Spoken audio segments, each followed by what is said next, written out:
c'est l'humain. C'est quasiment que l'humain. Mais 2 types d'humains très précis. Le premier, ça va te paraître super évident, c'est le boomer qui est à la tête du truc et qui se dit on a fait ça depuis des décennies, il n'y a pas de raison que ça change, etc. Et le deuxième frein, c'est les moins de 30 ans.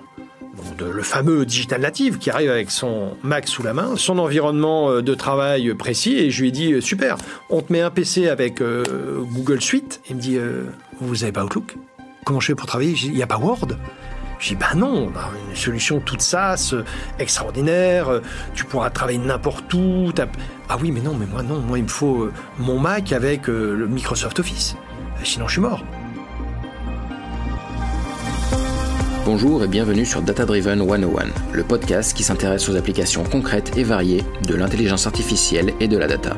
Je suis Marc Sanselme, spécialiste en IA, et je reçois chaque semaine des professionnels pour nous partager leurs expériences et leurs visions sans filtre. Aujourd'hui, je reçois Patrick Barabé, consultant et conférencier. Il a passé toute sa carrière à faire du conseil, de la vente, du marketing et de la direction de projet de solutions IT. Bonjour Patrick. Bonjour. Alors Patrick, est-ce que tu peux peut-être rapidement nous présenter ton parcours ? Rapidement non, mais je vais essayer de le faire.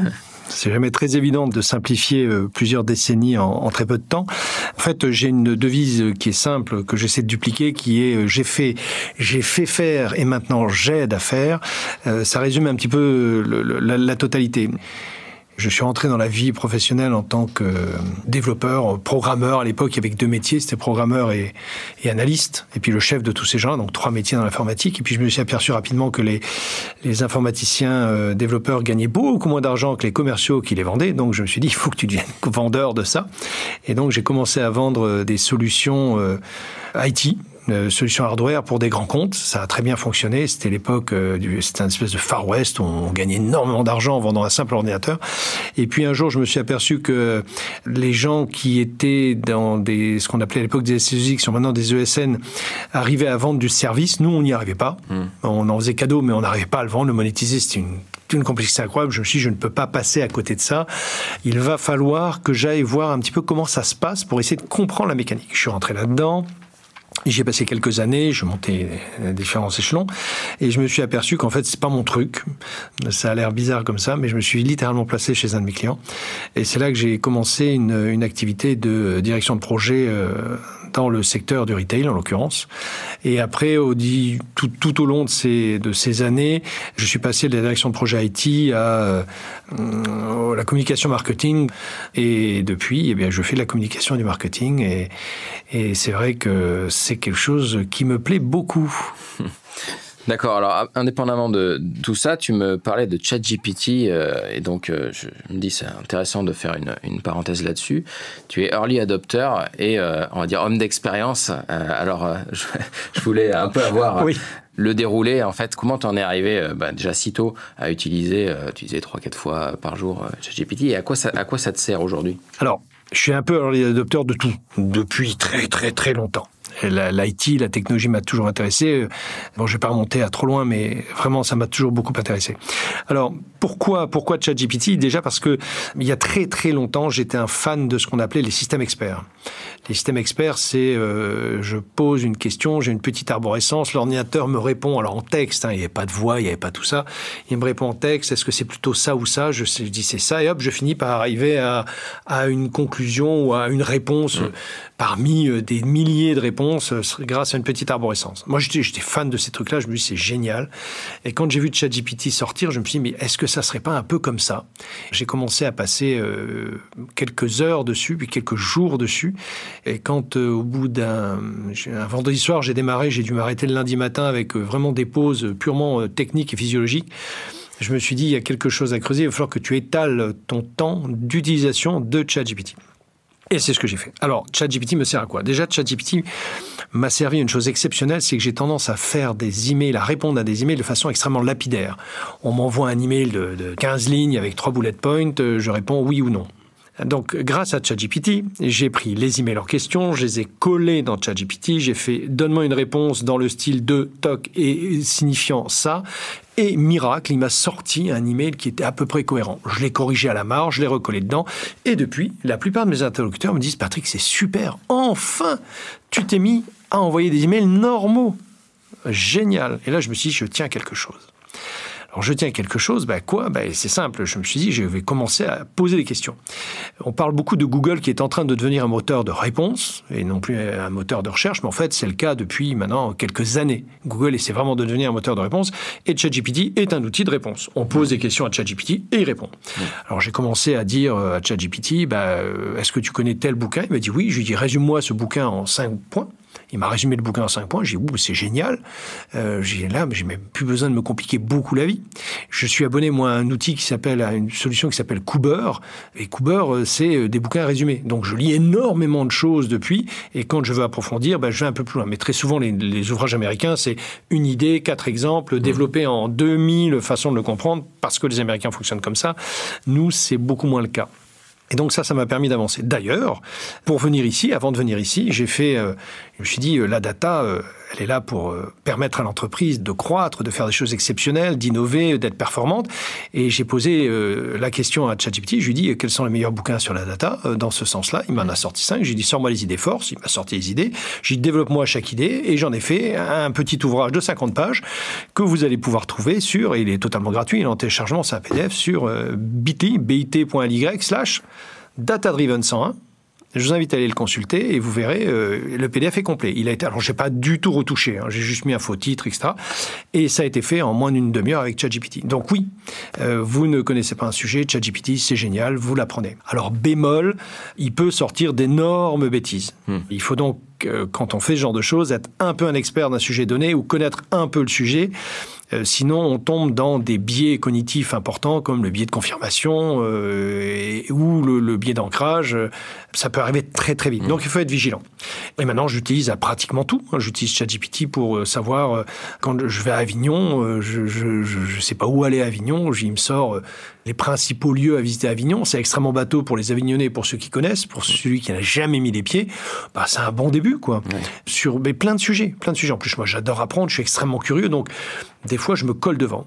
Des fois, je suis dans le métro, je traîne un peu. Quand j'ai du réseau, je clique sur ChatGPT, je pose ma question, j'ai une réponse. Je trouve ça génial. Voilà.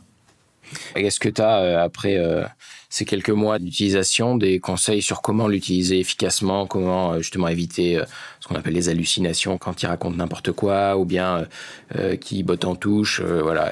Est-ce qu'il y a une bonne façon de l'utiliser Alors, il botte en touche très souvent. Il faut savoir quand même que ChatGPT, pour ceux qui ne le savent pas, c'est quand même conçu et construit en Silicon Valley. Donc, on a tous les travers des Américains de la Silicon Valley où il faut être performant, punchy, sympa, gentil, n'agresser personne, ne pas dire du mal de quelqu'un.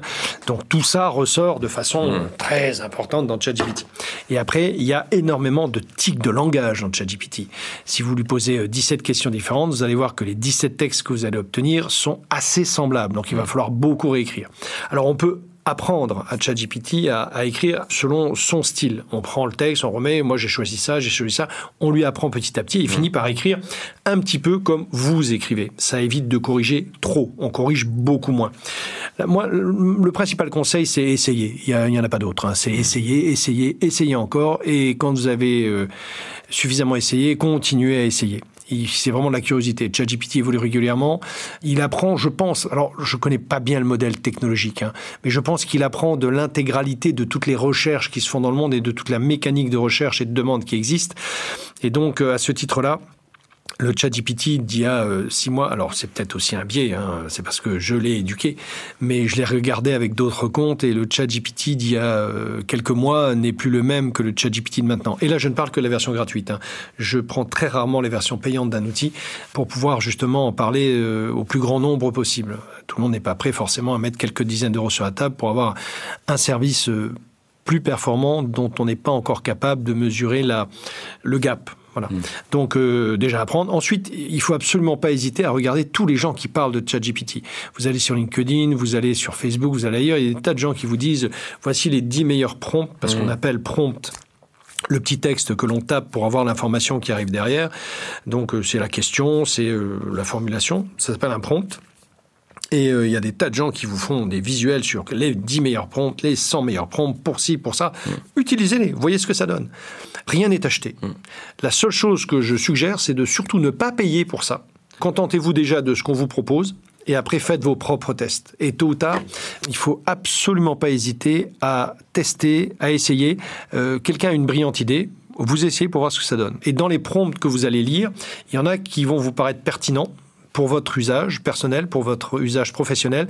Dans ce cas-là, vous les stockez. Vous faites une petite liste des prompts les plus pertinents. Et tôt ou tard, vous allez être amené à pouvoir publier cette liste de prompts, comme les autres l'ont fait, simplement parce que déjà statistiquement, il y a très peu de gens qui publient sur les réseaux sociaux. Donc n'hésitez absolument pas. Au royaume des aveugles, les borgnes sont rois. D'accord, alors donc ton expertise, la dernière peut-être, c'est le retail, 15 ans de retail. Est-ce que tu peux nous parler un petit peu du parcours déjà dans un premier temps Alors le retail, j'y suis entré pour mettre en place des projets IT. Les projets IT que j'ai mis en place dans le retail, c'était déjà la gestion unitaire. Alors, la gestion unitaire, ça parle à très peu de monde, mais la gestion unitaire, c'est très simple à expliquer. Sur chaque produit que vous achetez, il y a un code barre.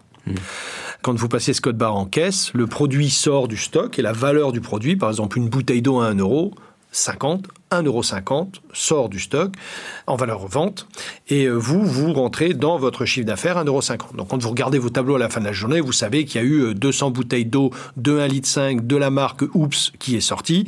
Alors, ça, c'est magique. Avant ça, il y avait ce qu'on appelait une gestion au rayon.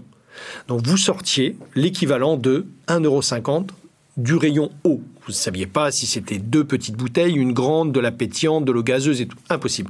Donc il fallait faire du réassort régulier, il fallait regarder dans les rayons ce qui se passait.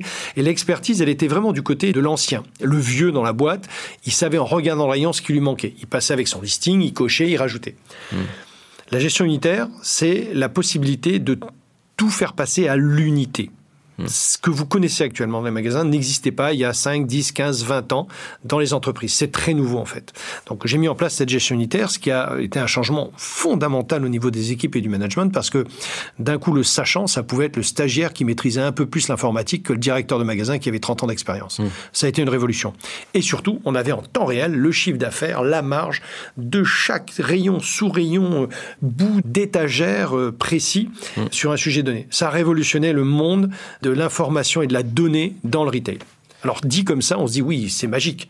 Ils ont de la data, ils vont pouvoir l'utiliser. Bah, pas du tout, en fait. Je me suis aperçu 4 ans après, quand ce projet s'est terminé et que j'ai attaqué un autre projet, j'ai eu besoin de faire de la simulation, parce que j'ai vu des solutions qui arrivaient de prédictivité de vente, en me disant, si je vends ça, qu'est-ce que je pourrais vendre avec pour pouvoir gagner de l'argent et est-ce qu'il y a des gens qui achètent en même temps que ça quelque chose d'autre? Et j'ai demandé à l'IT de me sortir 1 an de vente pour coller ça dans un POC, un Proof of Concept, et leur demander de pouvoir montrer que la prédictivité existait. Ils ont été infoutus de me le sortir 5 ans après. Mais vraiment, totalement. Impossible de sortir cette information. Je me suis aperçu qu'en fait, on avait de la data, on n'avait pas prévu de l'exploiter, si ce n'est au quotidien pour voir des petites stats qui montent et qui descendent, mais qu'on n'a jamais exploité ça derrière. Et ça, c'est un vrai sujet du retail parce que c'est pas uniquement dans l'entreprise dans laquelle j'ai mis ça en place, c'est dans la plupart des autres entreprises quand j'ai discuté avec mes confrères et mes collègues des autres structures de retail. Je donne un exemple simple de ce à quoi peut servir la prédictivité. Quand vous achetez un barbecue, dans un magasin qui vend des barbecues, en général, à côté du barbecue, il y a le charbon de bois. Alors ça paraît frapper au coin du bon sens, mais en théorie, à côté du barbecue, il devrait y avoir d'autres barbecues, éventuellement des pinces, des outils, des accessoires, mais pas du charbon de bois.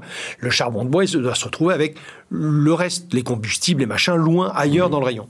Donc le fait de vendre du charbon de bois à côté du barbecue fait que quand le gars achète un barbecue, il achète son charbon de bois en même temps. C'est frappé au coin du bon sens.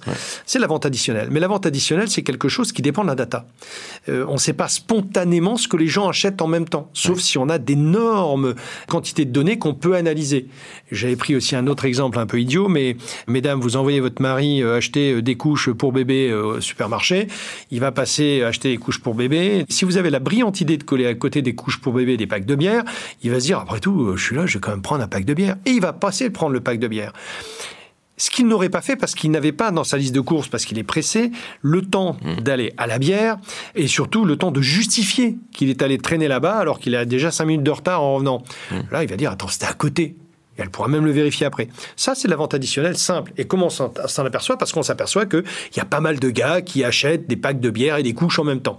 C'est abstrait ce que je dis, c'est pas forcément une réalité, mais c'est pour expliquer un petit peu ce que peut être la vente additionnelle par traitement de la data. On s'aperçoit d'une chose, on se dit, OK, ça fonctionne comme ça. Les gens qui sont très forts là-dessus, c'est le e-commerce. je crois que c'est LDLC, qui à une époque vendait des produits et proposait, vous achetiez un micro-ordinateur en ligne, par exemple, ou un PC ou un PC portable, et en face, il vous proposait tout de suite soit une souris supplémentaire, soit un disque dur supplémentaire, un disque dur externe. Il tentait. Il vous envoyait les deux. Il prenait sur 100 personnes qui achetaient ce produit-là, 50 voyaient la publicité pour le disque dur, 50 voyaient la publicité pour la souris. Si le disque dur se vendait plus que la souris, hop, d'un coup, c'était plus 50, mais 100 qui ont basculé sur le disque dur. Ça, ils le font en temps réel. Donc, ils ont une longueur d'avance. Ils sont dans le futur, ces gens-là. Ouais. Alors, quand je vous le dis comme ça a l'air extrêmement simple. Mais en fait, non. Ce qu'il faut réaliser, c'est que le retail traditionnel, le mortar, il est à des années-lumière du clic.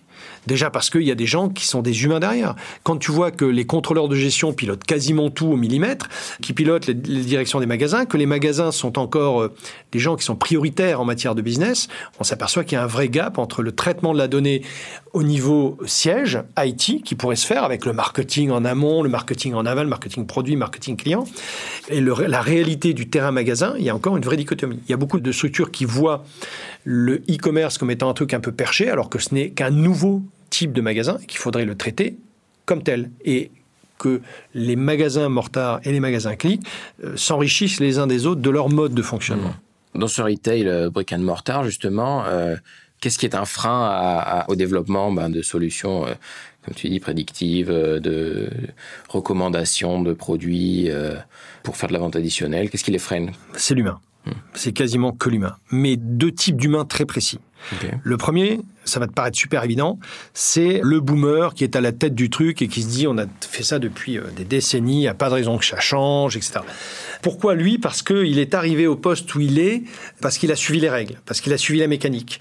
Donc il est arrivé, il est directeur commercial, il est directeur des ventes, il est directeur du réseau, et puis au-dessus de lui, il a un dirigeant, il a souvent un actionnaire qui lui-même est un gars qui a une vision extrêmement traditionnelle de la façon dont doit fonctionner le retail. C'est des gens dans des magasins, leur mettre une tablette entre les mains, déjà c'est une révolution. Moi je me rappelle l'arrivée d'Internet dans les magasins, tout le monde a freiné les cas de fer parce qu'on s'est dit on va pas leur mettre, ils vont pas s'amuser sur Internet alors qu'ils ont du vrai boulot à faire. Maintenant, si on coupait Internet dans les magasins de retail, il y aurait une révolution. Les gens s'arrêteraient de fonctionner tout bêtement. Le retail s'arrêterait de tourner. Mais le passage a mis des années.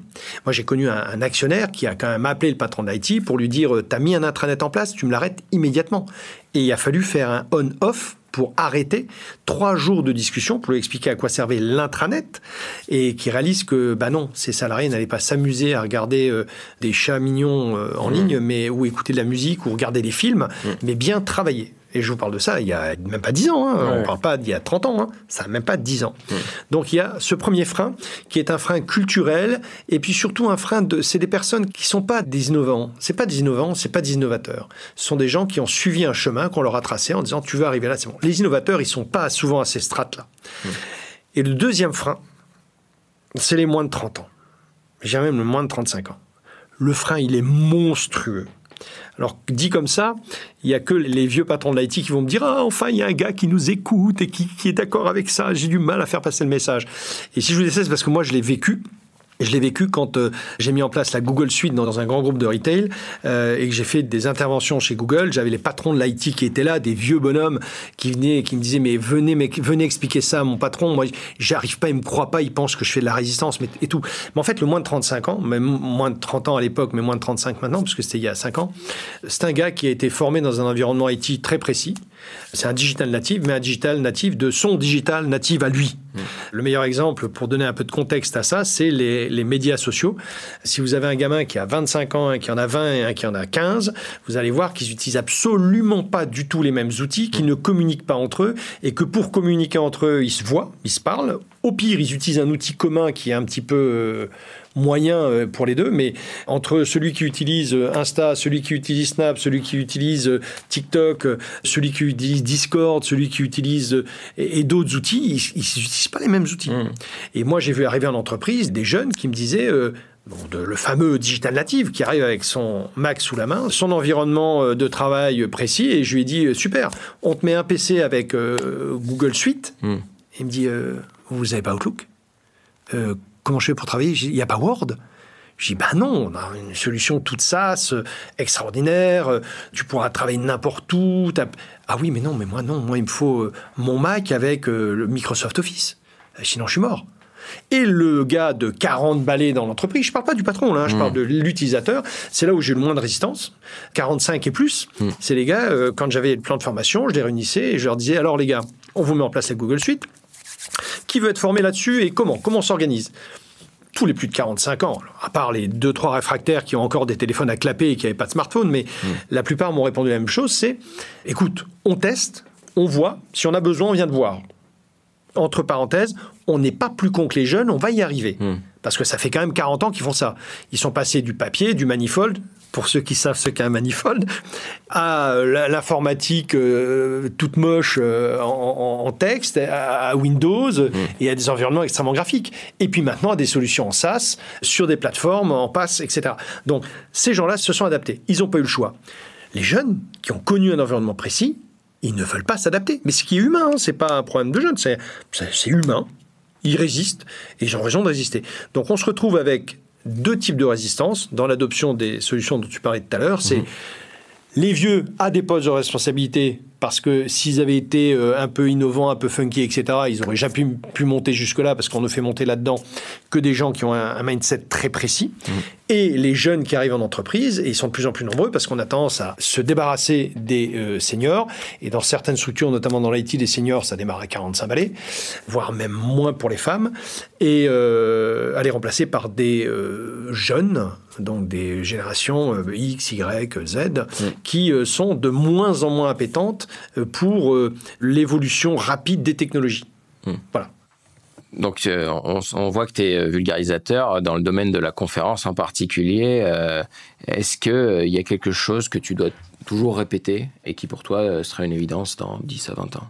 Alors, il doit y avoir un bout de vidéo qui traîne sur Internet. On m'avait posé la question il y a quelques années sur une péniche au bord de la Seine.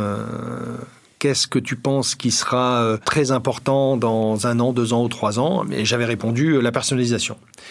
Et c'est toujours valable, c'est toujours le cas, ça sera toujours le cas. On va vers de plus en plus de personnalisation à tous les niveaux, en matière de services, en matière de produits, en matière de tout. Je vais prendre des exemples simples, mais il est très rare que vous achetiez une voiture stock. Les gens veulent toujours un petit truc supplémentaire. Enfin, bon, ces 2 dernières années, c'est compliqué parce qu'il n'y a pas de stock physique, c'est qu'il faut attendre 2 ans pour avoir des voitures. Mais si on reprend un petit peu en arrière, regardez même les Tesla qui sont des voitures qui sont full option, activées ou non. Il y a des gens qui activent ou qui n'activent pas. Porsche, qui est l'un des constructeurs, qui est le constructeur le plus rentable au monde, a priori. Il n'y a pas une Porsche qui sort client qui ressemble à une autre Porsche client. Elles sont toutes personnalisées. Vous arrivez dans le prêt-à-porter, de plus en plus, les gens achètent.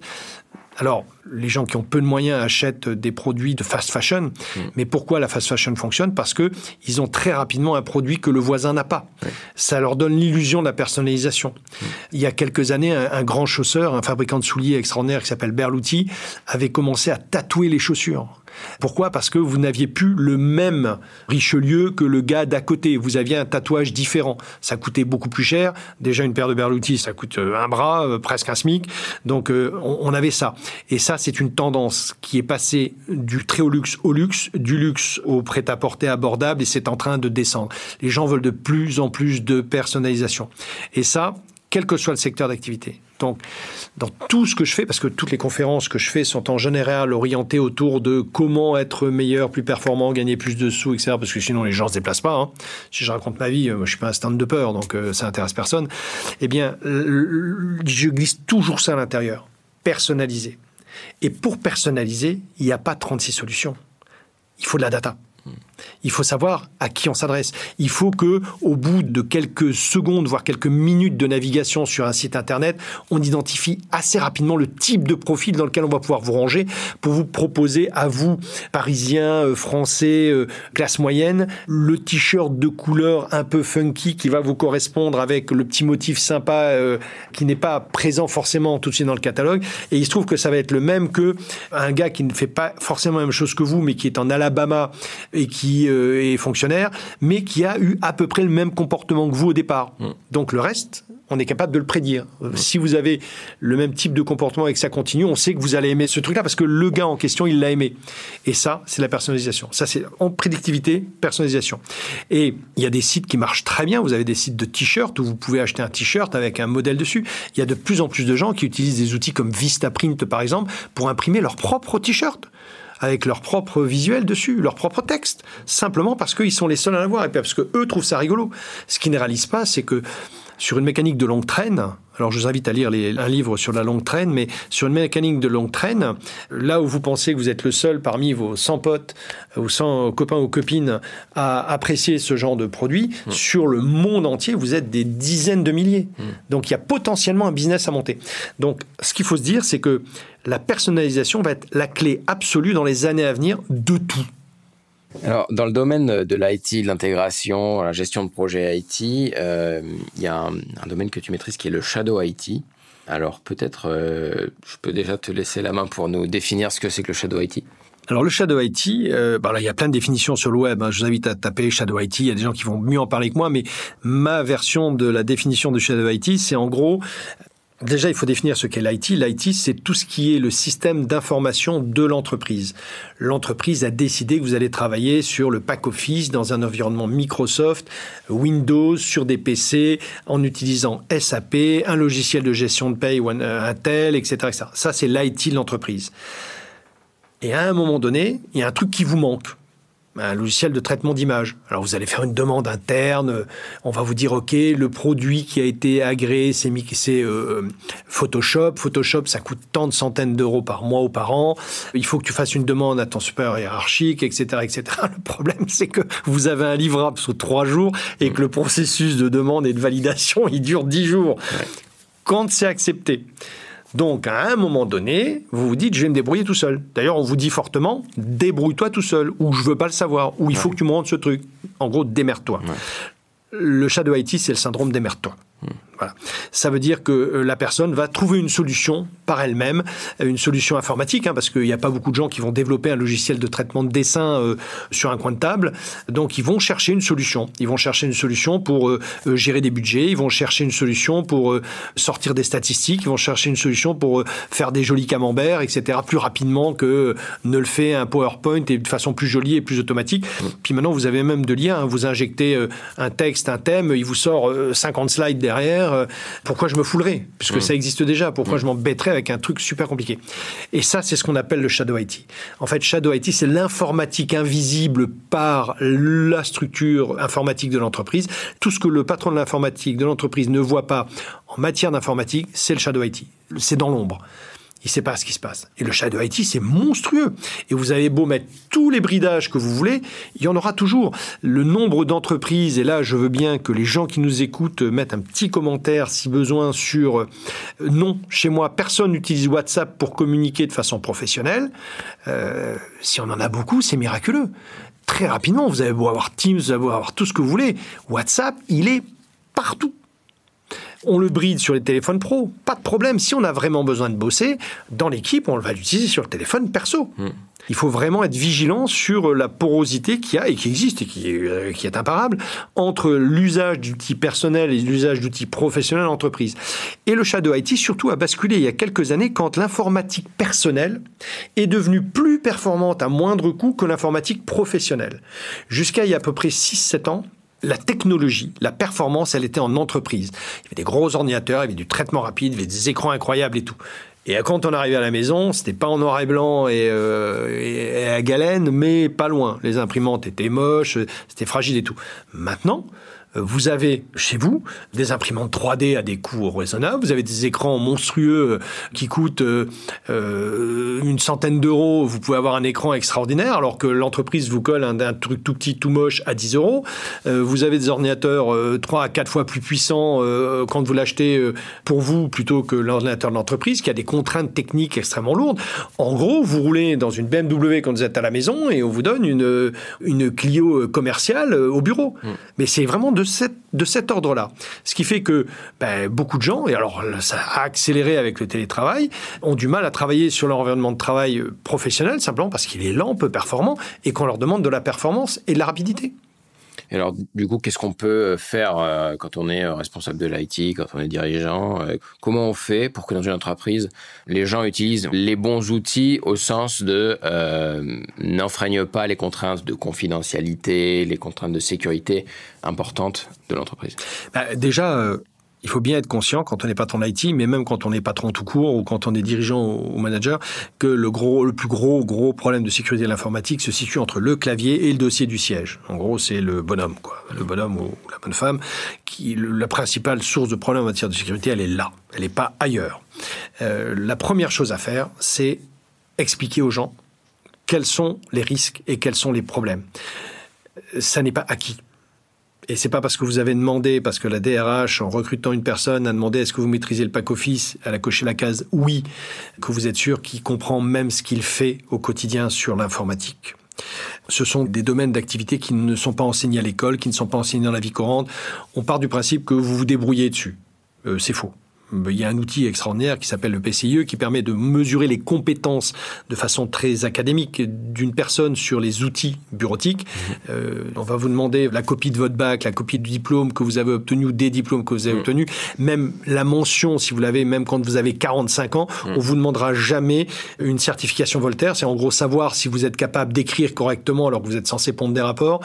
Et pareil, le degré, le niveau de vos compétences en matière de bureautique. Et on le demande pas, simplement, il y a des gens qui ne l'ont pas. Vous demandez à des salariés quel navigateur tu utilises, ils connaissent même pas le mot.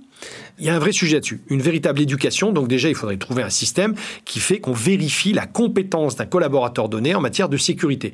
Et s'il n'a pas cette compétence, on lui enseigne. On lui dit de ne pas montrer son PC dans le train, on lui explique pourquoi, on lui donne des cas, et qu'après, s'il fait les choses, il les fait en connaissance de cause. Qu'il ait une vraie volonté de nuire, parce qu'ils sont a priori, les salariés ont une vraie volonté de travailler correctement. Mais si on leur dit pas comment travailler correctement, ça va le faire. Donc les patrons de l'IT, avec la DRH, ont un vrai rôle de pédagogie qui n'est absolument pas présent dans les entreprises actuellement. Après, moi, ce que j'ai souvent suggéré aux patrons de l'IT, c'est d'avoir une division Shadow IT. C'est une division qui est entre la demande de l'utilisateur d'obtenir un résultat immédiat et la demande de l'entreprise de travailler sur des projets à long terme, structurants et d'urbaniser le système d'information. C'est pas d'un coup il y a une frontière et on bascule du côté obscur. C'est qu'à un moment donné, il faut créer sa propre zone grise. En disant, urbaniser, qu'est-ce que... Urbaniser un système d'information, c'est très simple. Pour ceux qui connaissent l'histoire, le baron Haussmann à Paris, il a rasé des quartiers entiers de Paris qui étaient presque des bidonvilles au regard de ce que l'on vit maintenant, et il en a fait des grandes allées magnifiques. Vous avez les Champs-Élysées, vous avez l'avenue Foch, vous avez toutes ces allées et puis tous ces immeubles haussmanniens extraordinaires. En fait, c'est passé par je rase et je reconstruis proprement des beaux trucs dans lesquels les gens vont bien vivre et avec des appartements sympas, etc., et pas des bidonvilles moches ou des hôtels particuliers sombres et pas terribles. L'urbanisation d'un système d'information, c'est la même chose. D'ailleurs, souvent, le vocabulaire de l'IT, en matière de métier, se rapproche beaucoup du vocabulaire du bâtiment. On parle de flux en IT, on parle de flux en urbanisme. On parle d'urbanisation parce que c'est la même chose. En gros, vous prenez tous les vieux logiciels tout pourris que vous avez dans tous les sens, qui existent depuis des années et des années, la vieille compta qu'on utilise encore pour gérer la trésorerie, etc. Et on se dit... Tout ça, on va le rassembler dans un nouvel outil tout propre qui va intégrer tout l'acquis, ce qu'on appelle le legacy en informatique, tout ce qu'il y avait avant, pour en faire quelque chose de correct sur lequel tout le monde va travailler. Un truc un peu moderne. Mais faire ça, c'est des années de travail. C'est pas des mois, c'est des années de travail. Et en attendant, il faut bien faire tourner la boutique. Donc, les gens utilisent un petit logiciel par-ci, un petit logiciel par-là. Donc, pour avoir un système d'informatique cohérent et moderne, c'est des années de mise à jour, de mise à jour, de mise à jour. C'est un cercle sans fin, parce qu'il y a toujours des nouvelles technologies, toujours des nouvelles normes, des nouvelles lois. L'aspect légal est très important dans l'IT. Il faut que ce soit RGPD, il faut que ce soit conforme aux normes fiscales françaises, européennes, internationales, pour que tout fonctionne. Si votre entreprise travaille à l'étranger, il faut que ce soit conforme avec les normes américaines. Donc, il faut que la comptabilité, la trésorerie, la gestion commerciale, les ventes, la gestion des ressources humaines, tout ça soit conforme. Donc, c'est des chantiers longs, permanents, complexes, etc. Mais en attendant, Il faut produire. Il faut sortir du livrable. Le marketing doit sortir des visuels. Les ventes doivent sortir des camemberts. Et puis, surtout vendre les produits. Les achats doivent acheter des produits. Et rentrer ça dans des tableaux que tout le monde puisse comprendre, aussi bien le marketing que les ventes et le reste. On ne peut pas attendre indéfiniment que l'IT sorte un truc qui soit une magnifique cathédrale, quoi. Eux, ils construisent des villes. L'IT construit des villes. Nous, on a besoin d'une bicoque au fond du jardin pour pouvoir héberger le matériel de jardin, quoi. Donc, je pense que le patron de l'IT doit créer une zone grise qui va appeler Shadow IT officiel, corporate machin, dans lequel il va mettre tous les outils qu'il a plus ou moins vérifiés, qui sont à peu près sécurisés, avec les bonnes pratiques qui vont bien pour éviter que ça déborde, qui permettent à l'opérationnel de fonctionner tout de suite, en lui disant, voilà, je te mets Canva ou Canva pour traiter tes images rapidement sur ton PC, sur ton portable et sur ton Mac, mais sache qu'un jour, il faudra faire quand même la demande de Photoshop, avec la demande de formation si tu ne connais pas, ou éventuellement la demande de temps homme qui va être alloué par la structure qui gère Photoshop pour que tu puisses fonctionner. Fais Canva tout de suite, mais promets-moi que tu vas basculer sur Photoshop à moyen ou long terme. Je te résous ton problème, mais derrière, tu sais qu'il y a une contrainte et une règle. C'est du donnant-donnant. Tu communiques beaucoup sur les réseaux sociaux, on dirait. Tu as une certaine expertise dans ce domaine, on sort un petit peu du sujet de la data, mais ça intéressera sans doute pas mal de gens. Tu as commencé à faire du social selling avant tout le monde, vendre à travers les réseaux sociaux. Est-ce que tu peux nous donner tes conseils Moi, mes conseils sont toujours les mêmes et ils sont simples. La mécanique de vente ou de promotion de produits ou d'articles au travers des réseaux sociaux, elle doit se faire en meute. Il n'y a que ça qui fonctionne. Comment on fait ? Très simplement. Une entreprise, pour vendre un produit, elle passe par son service commercial. Donc, il y a des vendeurs qui vont taper à la porte, physique ou virtuelle, c'est toujours la même chose, d'un client, d'un prospect, en lui disant « J'ai un super produit, vous devriez l'acheter chez moi ». Les plus mauvais disent « Mon produit est meilleur que celui du concurrent ». Les meilleurs disent « Mon produit répond à votre point de douleur qui est là ». Voilà. Mais pour ça, il faut être en contact avec le client. Il faut arriver à lui présenter la solution, etc. Et le client ne se méfie jamais plus que d'un vendeur. Qu'on l'appelle commercial, ingénieur d'affaires, ingénieur commercial, ingénieur grand compte, qu'on met des trucs devant et tout, ça reste un business développeur. Les fameux business développeurs, ça reste des vendeurs. Donc, quand on voit un vendeur arriver, on dit « Ouh, méfiance, il va me prendre du temps, il va me prendre de l'argent, c'est pas bon, j'en ai pas besoin, si j'en avais besoin, je l'aurais appelé, etc. » Tout ça est faux, bien sûr, parce qu'on n'appelle pas les vendeurs quand on a besoin, on appelle... Souvent, on voit un truc passer, on se dit « Ça serait bien, je l'achète. » Pas bon, pas structuré pour une entreprise, il faut travailler en amont. Donc, c'est vrai que c'est important pour un vendeur d'être en contact avec son client. Souvent, les portes sont fermées. Alors, on avait mis en place à l'époque, quand on avait écrit Business Social Networking avec un ami qui s'appelle Eric Hirschkant, qui s'appelle toujours Eric Hirschkant d'ailleurs, on avait un peu modélisé tout ça, c'était comment utiliser de façon professionnelle les réseaux sociaux. Ça s'appelle maintenant le social selling. Mais ce qu'on avait mis en place était extrêmement simple, mais c'est comme toute chose extrêmement simple, c'est toujours très compliqué à mettre en œuvre en entreprise.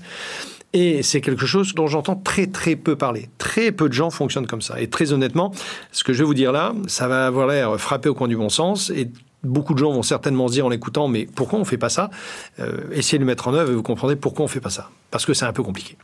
Ça s'appuie sur deux choses. D'une part, le social selling tel qu'on le connaît actuellement. Je fais la promotion de mon produit, j'attaque des millions de personnes, je leur envoie des trucs en direct sur LinkedIn, je note des trucs sur leur page Facebook, je leur envoie des infos par leur site web, je les appelle, je leur envoie des mails, des newsletters, bref. Et de l'autre côté, l'employé advocacy. L'employé advocacy, c'est mes employés, ce sont les avocats de la performance, de la qualité des produits de l'entreprise et du reste. Au travers des réseaux sociaux. Si vous avez aimé et que vous voulez nous soutenir, n'hésitez pas à vous abonner, à liker et à partager. Wow, chez moi, c'est magique. Ça existe, mais uniquement dans le retail et au niveau magasin. Les gens d'un magasin adorent parler de leur magasin parce qu'ils sont très fiers de leur équipe, de ce qu'ils font dedans et tout. Quand l'entreprise fonctionne, quand c'est pas toxique. Mais les pages magasins sur Facebook... Vous ne pouvez pas imaginer à quel point elles sont animées. Les gens, ils parlent de leur magasin, mais comme si c'était une famille, quoi. Mais dès que vous montez au niveau des sièges, là, c'est fini. Il y a une espèce de désincarnation de la personne et du message. Donc, la bonne mécanique, c'est quoi ? C'est de se dire, en entreprise, comment je fais pour rentrer ? Je veux vendre une solution IT à un patron de l'IT, comment je fais pour rentrer ? La meilleure solution, c'est de le joindre. Et pour le joindre, parce que souvent c'est compliqué, c'est de trouver quelqu'un qui le connaisse et qui aille lui dire, au fait, moi, je pense que tu devrais rencontrer cette boîte parce que c'est des gens bien, ils ont une solution sympa. Mais qui peut mieux dire ça qu'un de ses collègues à lui, le patron de l'IT ? Le patron de l'IT, comme collègue, il a quoi ? Il a le DRH, il a le DIRCOM, il a le DIR marketing, il a le dirigeant, le DG, il a le patron de la logistique, le patron de... Bref, plein de patrons, ils se retrouvent tous dans un CODIR ou un COMEX. Eh bien, en fait, l'idée, c'est d'attaquer ces gens-là avec vos patron transverse. C'est-à-dire, votre DRH va se débrouiller pour que le DRH de la société concernée le considère, lui, comme un gourou, soit pertinent quand il l'appelle. Et quand votre commercial a un problème pour rentrer en contact avec quelqu'un dans une entreprise, il va voir son DRH en disant « Tu connais le DRH de telle boîte ?» Il va dire « Oui, je l'ai en contact sur les réseaux sociaux. Tu ne peux pas l'appeler en disant que je suis un mec un peu sympa et qu'on a des bons produits à l'occasion. » Et là, si le DRH appelle son pote DRH et qu'entre eux, ils se discutent, ils s'entendent bien et tout, l'autre DRH va avoir aucun mal à aller voir le patron de l'IT en disant « Dis donc, tu travailles avec un tel ?» « Non, parce que moi, on m'a dit beaucoup de bien d'eux. Ça serait bien que tu les reçoives. » Et il va prendre un petit trou. Et après, c'est le métier du commercial. Mais la porte va s'ouvrir et on va lui mettre la chaussure dans la porte pour qu'elle ne se referme pas. Après, le commercial, il a à faire son boulot. Et ça, comment le faire? J'avais expliqué une fois à un DRH comment le faire. Il me disait « Mais moi, je ne suis pas quelqu'un qui publie. Moi, je n'ai pas de compétences spécifiques. » On était à l'époque du changement de la réforme de la formation continue. Tous les 10 ans, elle change à peu près. Et je lui ai dit, mais vous y comprenez quelque chose à la formation continue? Il me fait, non, personne n'y comprend rien, c'est n'importe quoi. Je dis, vous allez commencer à publier. Créez un groupe tout sur la formation continue. Vous allez en parler, vous allez être le seul à en parler, vous allez être un gourou pour vos pairs. Quelques semaines plus tard, il avait agrégé une 50aine de personnes autour de ça, 50 DRH qui venaient lire, qui commentaient, qui disaient c'est génial, merci, etc. C'est pas lui qui faisait ça, hein. C'était son assistante, parce qu'il en avait une, qui concaténait l'information, qui la mettait en forme, lui il validait que ce soit pas un truc complètement délirant, et elle publiait sur des groupes, un groupe Facebook et un groupe LinkedIn, les deux fermés. De plus en plus de DRH sont venus, il y en a eu jusqu'à 300 ou 400, je crois, DRH agrégés, qui considéraient ce gars-là comme un gourou. Ouais. Donc à chaque fois que ce DRH appelait une des boîtes en question, le gars en face, à qui donnait de la valeur depuis des semaines et des mois, il l'écoutait avec attention. Ouais. Déjà parce que l'administrateur du groupe a pris la peine de m'appeler, moi, petit DRH, mais que... Waouh! Et pour me demander un service. Mais bien sûr, je vais lui rendre ce service, mais qui je suis pour ne pas lui rendre ce service? Et là, la mécanique s'est inversée. C'est le DRH qui arrive avec des listes de leads vis-à-vis du directeur commercial en disant, voilà, on pourrait agir là-dedans. Est-ce qu'il y a des boîtes qui t'intéressent? Le directeur commercial lui disait, oui, ça m'intéresse. Et tout ça, c'est fait grâce aux réseaux sociaux. Uniquement grâce aux réseaux sociaux. Et ça, c'est cette méthode qu'on a mise en place avec Business Social Networking il y a des années et des années et des années. Et quand on essaie de la mettre en place, ça fonctionne toujours. Mais vous avez bien compris que ça nécessite de persuader des gens dont on parlait au début, qui sont des gens qui sont arrivés là parce qu'ils n'étaient pas franchement des gros innovateurs ou des gros early adopters, d'utiliser des outils qu'ils considèrent souvent comme étant le mal en entreprise pour pouvoir communiquer vers l'extérieur. Mais c'est aussi le rôle d'un gars qui est très important et qu'on oublie un peu dans l'entreprise, c'est le directeur communication. Le directeur communication doit maîtriser ces outils et doit les vendre comme étant des leviers. Et c'est là que les réseaux sociaux interviennent et que la puissance des réseaux sociaux interviennent. Donc LinkedIn maintenant, mais je peux vous dire qu'il y a 15 ans, c'était vraiment pas une évidence. Maintenant, plus de 22 millions de personnes inscrites sur LinkedIn à titre professionnel. L'effet de levier, il est monstrueux. Il y a quasiment personne ne publie du contenu. Et si vous voyez beaucoup de gens publier du contenu sur LinkedIn, c'est souvent les mêmes. Mais c'est encore c'est une bulle. Vous êtes dans une bulle algorithmique qui fait que l'algorithme vous présente toujours les mêmes choses. Mais il y en a peut-être des très bons à côté. Tout le monde n'est pas Michel-Édouard Leclerc. Mais quand Michel-Édouard Leclerc prend la parole, il tue toute la parole du retail. Alors, il dit des grosses bêtises, il dit des grosses vérités. Moi, j'ai entendu beaucoup de patrons de retail dire « Oui, Michel-Édouard Leclerc, d'accord, mais enfin, il dit quand même beaucoup de conneries. Oui, mais lui, il les dit. Et les autres sont inaudibles.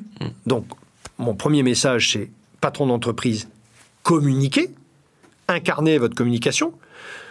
Avec un peu de chance, vous serez le seul dans votre métier. Donc, vous allez être forcément écouté par tous les gens de votre vertical métier.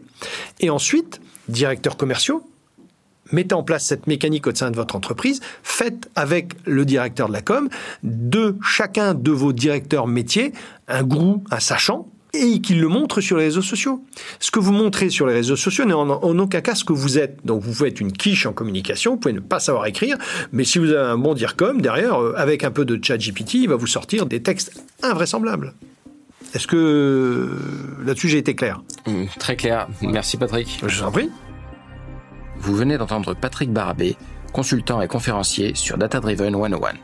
Merci d'avoir écouté. Si vous avez aimé et que vous voulez nous soutenir, n'hésitez pas à vous abonner, à liker et à partager. La semaine prochaine, je recevrai Nathaniel Ruiz, chercheur chez Google, pour nous parler de Generative AI. À très vite.